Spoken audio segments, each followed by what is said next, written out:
হচ্ছে সোনার ডিম পাড়া হাঁস। তার থেকে বড় কথা, ও একটা নির্বোধ, একটা নির্বোধ, মানে মাথায় বুদ্ধি শুদ্ধি বলে কিছু নেই। আমরা ওকে যাবো ও ঠিক তাই বুঝবে।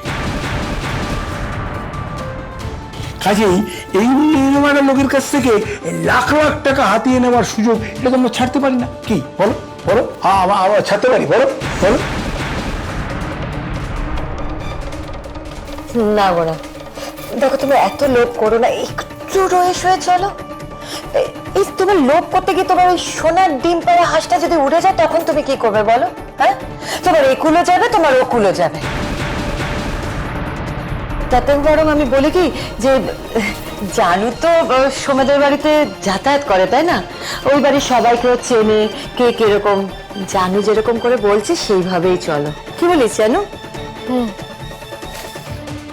তিথি পাল ওর বৌদি, আর দুর্গাচরণ পাল হলো ওর জেঠু।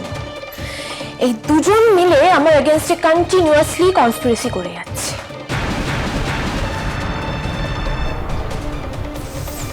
তবে তুমি কিছু ভেবো না বাবা, আমি সবকিছু সামলে নেব। তোমার যেরকম টাকার লোভ আছে, আমারও তো সেরকম হিরোইন হওয়ার ইচ্ছে আছে। আমাকে কিছু না কিছু করতেই হবে, স্টার আমাকে হতেই হবে বাবা। আর তারপরেই মিনুকে আমি সোমের জীবন থেকে একেবারে সরিয়ে ফেলবো, দিয়ে নিজে ওই জায়গায় থাকবো। আমি সবকিছু পাবো বাবা, সব। হিরোইনও হতে পারবো, সোমের স্ত্রীও হতে পারবো। অঢেল টাকাও থাকবে, আর প্রচুর ক্ষমতা।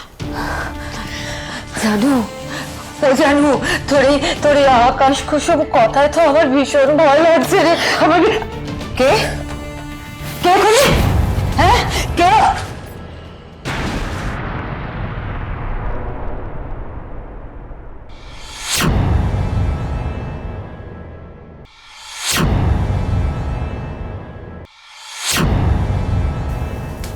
মিনু? কি এই তো চোর। হ্যাঁ, কিন্তু আমার বাড়িতে চোর, কিন্তু পুলিশও বিশ্বাস করবে না যে রতন বসুর বাড়িতে চোর। এই তুমি এখানে কি করছো? হ্যাঁ, আর কিভাবে বাড়ির ভেতরে বা এলে? কি করে, কি করতে এসছো তুমি? আড়ি পাততে? হ্যাঁ, থাক মাম্মা, ছেড়ে দাও ওকে, কিচ্ছু জিজ্ঞেস করো না, ওকে কিচ্ছু বলতে হবে না। ও কখন, কিভাবে, কতক্ষণ এখানে এসে দাঁড়িয়ে রয়েছে, সেসব কথা তো খুব ইরেলেভেন্ট।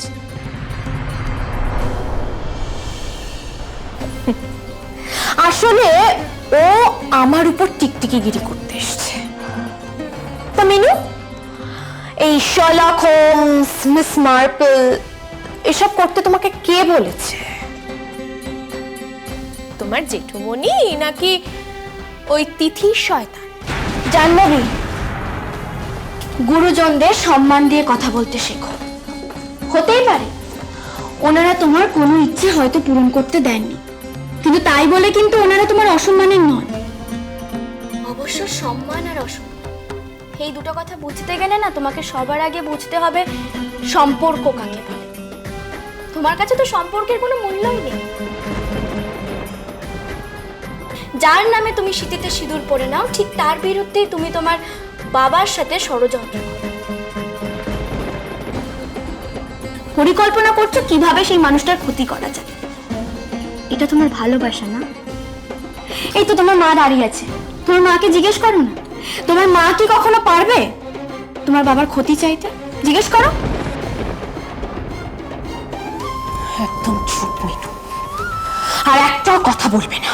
তুমি কিন্তু তোমার অধিকারের সীমা ছাড়িয়ে যাচ্ছ। সেই অধিকারের কারণেই আজ আমি এখানে এসেছি। তোমার জাল থেকে আমি আমার স্বামীকে উদ্ধার করতে এসেছি। আমি তোমাদের এখানে নায়িকা হতে কিংবা টাকা চাইতে আসিনি। স্বামীর মঙ্গলের জন্য যদি স্ত্রীকে মিস মার্পেলও হতে হয়, তাতে না স্ত্রীর অহংকার হয়। অবশ্য স্ত্রীর কিসে অহংকার হয়, কিসে দুশ্চিন্তা হয়, সেটা বোঝার ক্ষমতা তোমার নেই। মিনু, এটা না তোমাদের ওই পাল বাড়ি না, এই লেকচারের বহরগুলো ওখানে চলতে পারে, এখানে চলবে না। তাই একদম বাড়াবাড়ি করবে না। আমাকে অপমান করলে যে আমি তোমাকে ছেড়ে দেব না, নিশ্চয়ই তুমি খুব ভালো করে জানো। আচ্ছা, আমি বুঝতে পারছি না যে এত কথার কি দরকার আছে। হ্যাঁ, আমাদের কাছে তো প্রমাণ আছে, সোজা থানায় নিয়ে চল। হ্যাঁ, নিয়ে চলো, আমাকে থানায় নিয়ে চলো।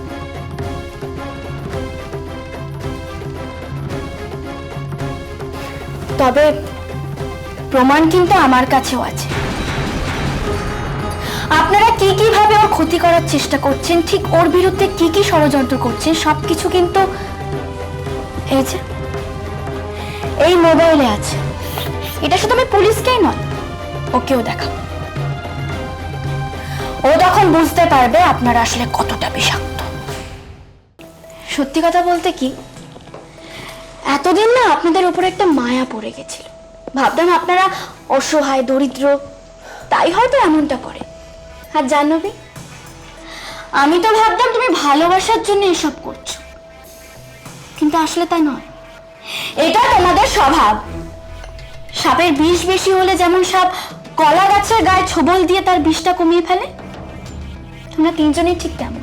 তিনজনই তোমাদের মনটা একেবারে বিষে ভরা। আপনাদের সংস্পর্শে যেই আসবে সেই ওই বিষের জ্বালায় জ্বলবে, যেমন আমার মানুষটা জ্বলছে। অথচ কি সম্মোহন ক্ষমতা না বিষটা, যে জ্বলছে সে বুঝতেই পারছে না, কিন্তু ভেতরে ভেতরে ঘুরে যাচ্ছে। না, এটা আমি আর কিছুতেই হতে দেব না। তোমার খেলা শেষ, জানি। শেষ মানে শেষ, সমাপ্ত। আসি।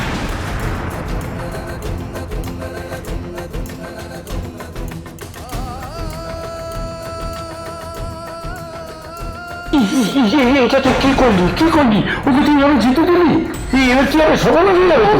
জানি ফোনটা নেই। আরে ওর ফোনটার মধ্যে সমস্ত প্রমাণ আছে। তুই তুই দাঁড়িয়ে আছিস কেন? যা ফোনটা কেড়ে নে। থাক মা, এসব কিছু করার কোনো দরকার নেই।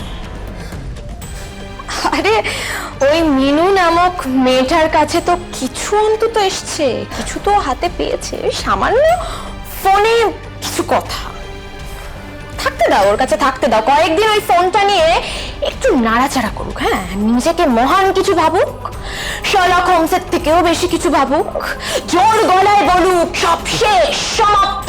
বলুক, বলতে দাও। আলটিমেটলি তো জাহ্নবী বোসের হাতেই সবকিছুই আসবে। এটাই তো আমার মায়া। আর সেটা মিনুও ভালোই বুঝেছে যে আমার বিষে মায়া আছে, কেউ ছেড়ে যেতে পারবে না।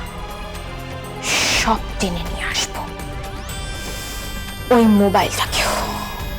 ডোন্ট ওয়ারি, আমার কাছেই আসবে। কিভাবে কিভাবে মিনুর কাছ থেকে ফোনটা তুই নিজের হাতে নিবি?